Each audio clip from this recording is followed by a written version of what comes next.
winter's edge, Arlo told Leaf to gather all the clans. Tomorrow, they would make their war.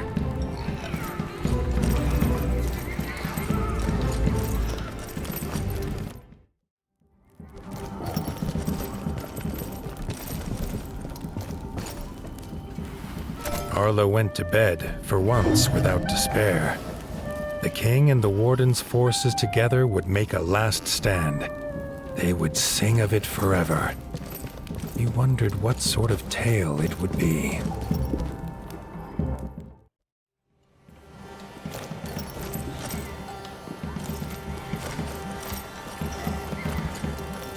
The clan's leaders listened to the warden and king's plan. They were nervous of this flying contraption, but their fear was as nothing compared to their iron will. They would take the mountain, the Sky Scorcher, and Count Kazak himself. Raising their weapons in salute, Arlo was glad to see his friends united, though the feeling was bittersweet. It seemed impossible all would return.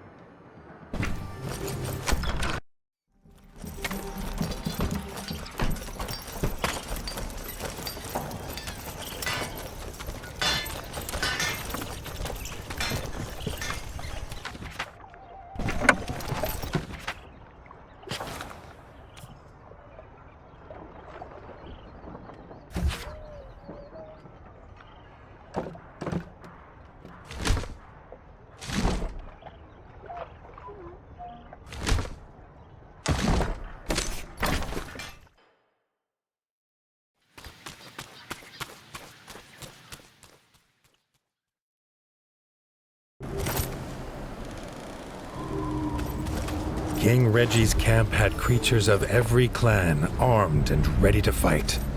At its heart, Bertel waited. Arlo felt again the sense of safety at the turtle, and took it as a good omen.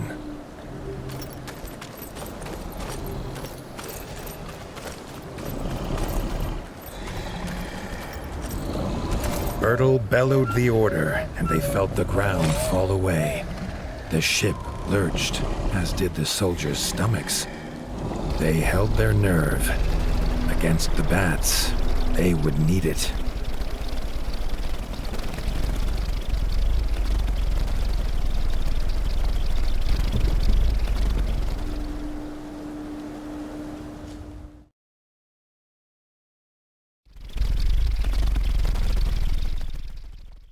They landed with a thud.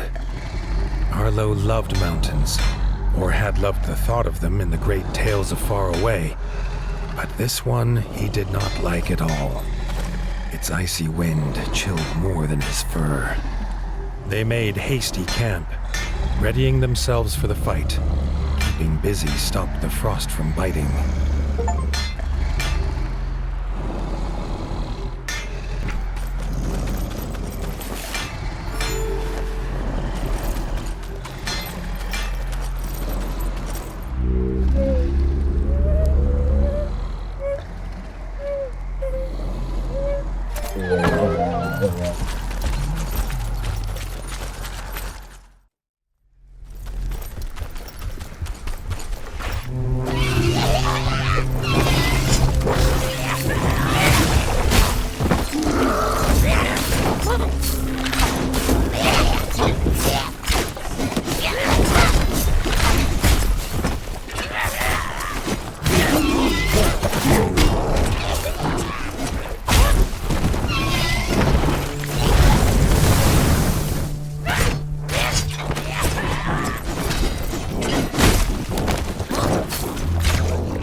Side by side, the king and the warden hacked a path through the baths to the walls of Cauldron Castle. The way was shut, barred and guarded. Leathery wings beat all around. If they could not open the gate, it would be all for nothing.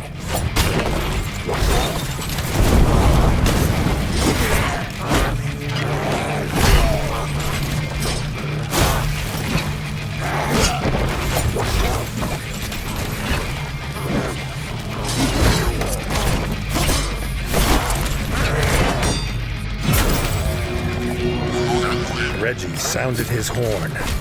Out of the icy haze came Dennis, a barrel on his back, its fuse lit. The king had come prepared.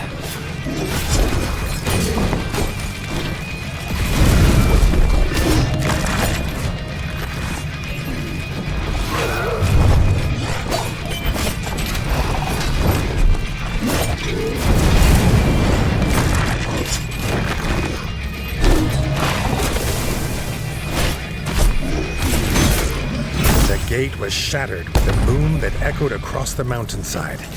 It was a hammer blow to their enemies' hearts.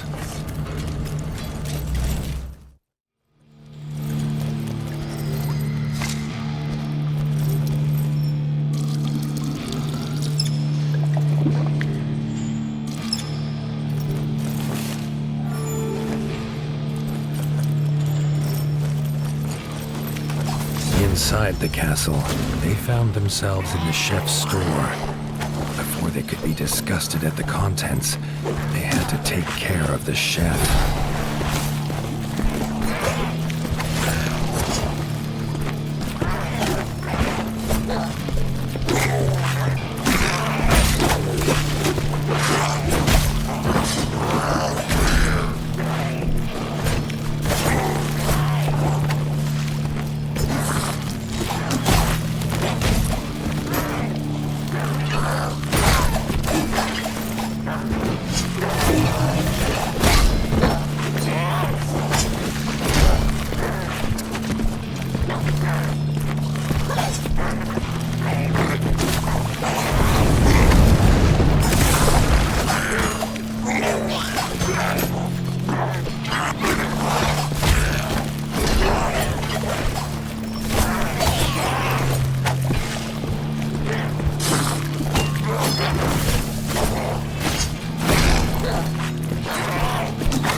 moved in step, a flawless dance of blood and vengeance.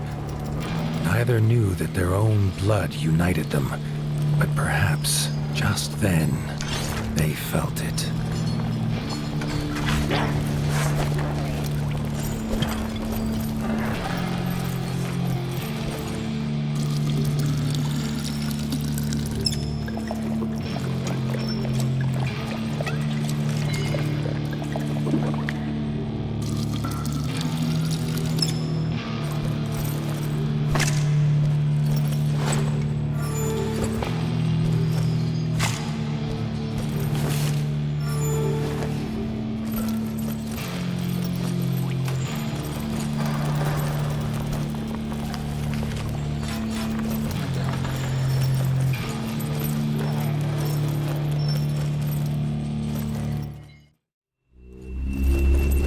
They stood together in fellowship, the clans of the Ratdom. Here they would make their final assault. Reggie raised his sword and issued the cry. Charge, army of the mighty paw!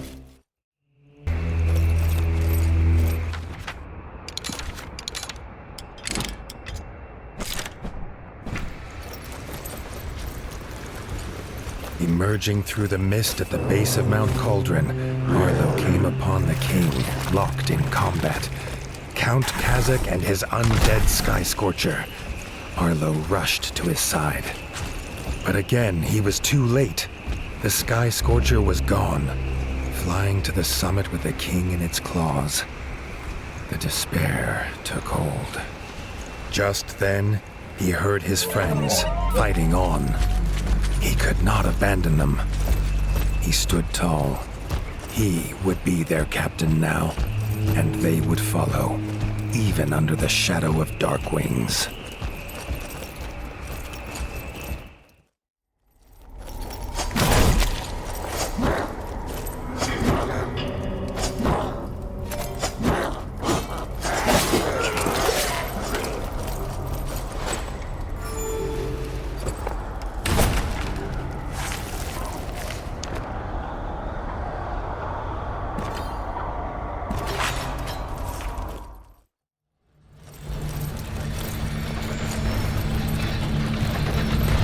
Arlo found Rita battling the Darkwing Smith, but the Smith's mighty hammer soon...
and Erica fought the Darkwing Smith.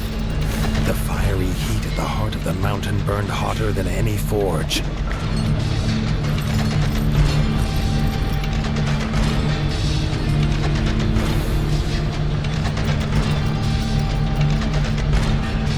Rita moved, clutching to life. Arlo ordered Erica to take her to camp. He would continue alone.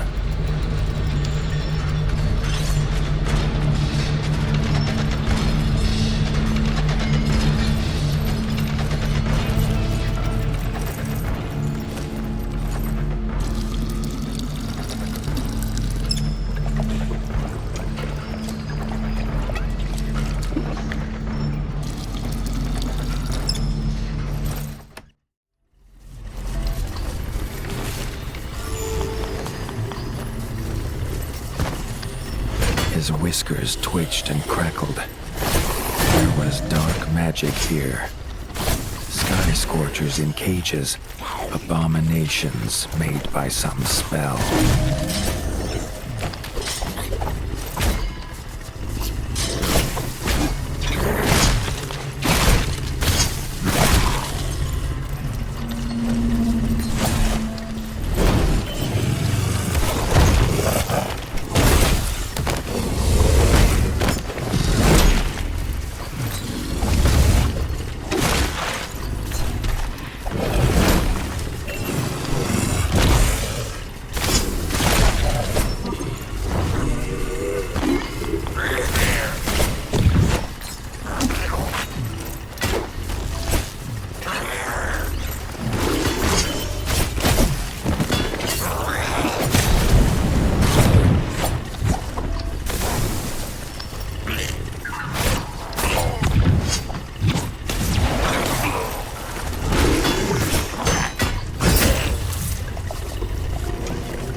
The screeches of dying bats echoed through the corridors. He knew these arrows. It was Robin, determined to rescue his king.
Slashing and arrows flying, they fought their way toward the summit.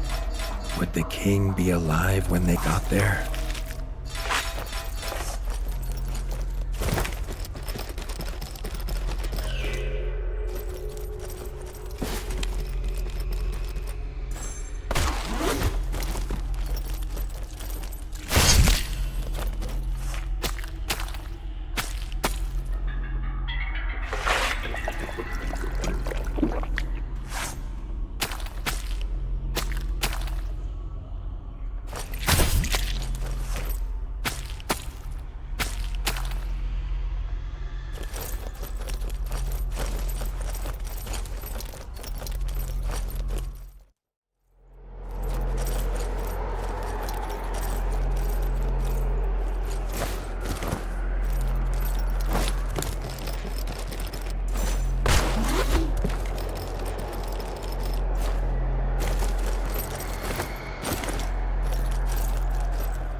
They entered the huge throne room. They finally set eyes on the foul, laughing figure of Count Kazak, sat on his icy throne. Bertel kneeled exhausted before him. This pained the warden more than he could explain. Kazak left his beast to fight them. He had a king to kill. Arlo and Robin fought with all they had, their hope driving them on.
The beast fell, but there was no time to rest.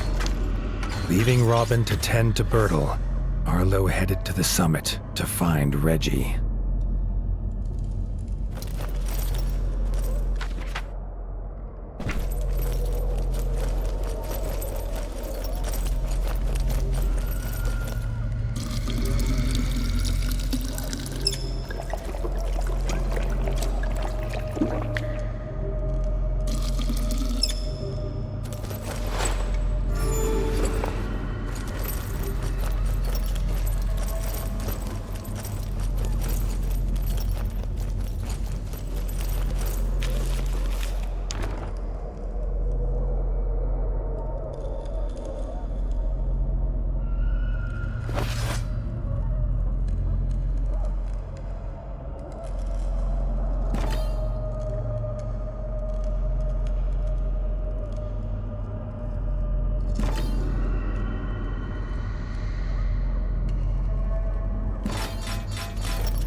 The icy wind bit at his fur as he emerged on the peak. He saw, silhouetted in the mist, Count Kazak, and in his claws he held King Reggie, dangling over the edge. With a shriek of victory, the Count let go of the king and seemed to melt into the fatal mist. They flew into battle. The warden and the Count's weapons clashed, echoing across the mountain.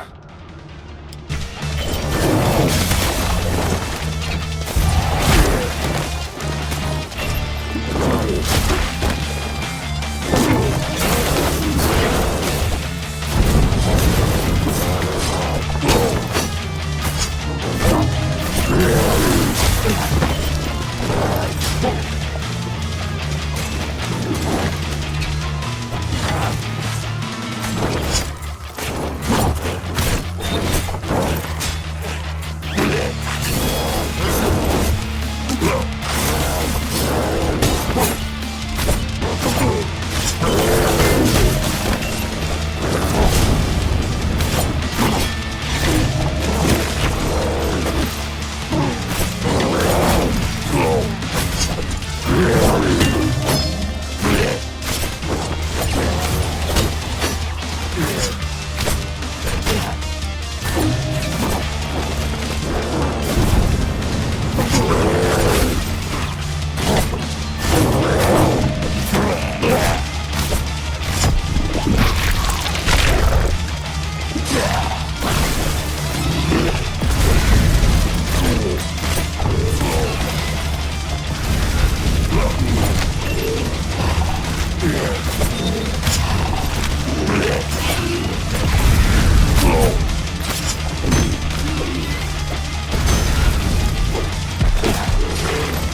Count's corrupted body fell heavy on the ground.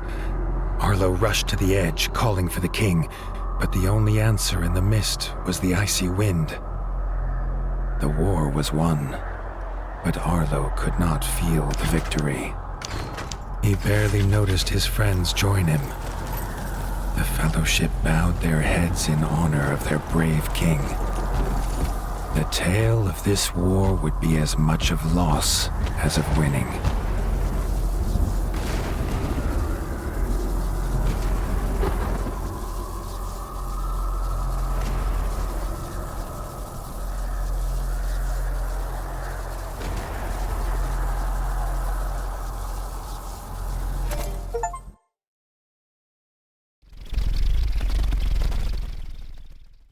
They returned to the Crimson Keep in near silence, each with their thoughts. There would be no victory parades.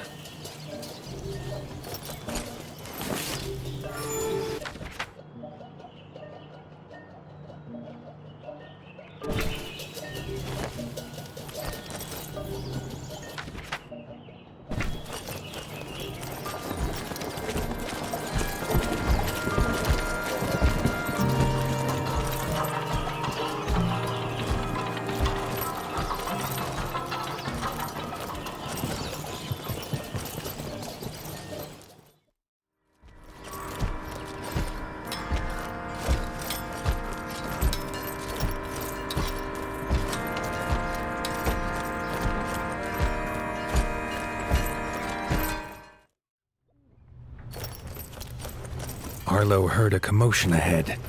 In the throne room were raised voices.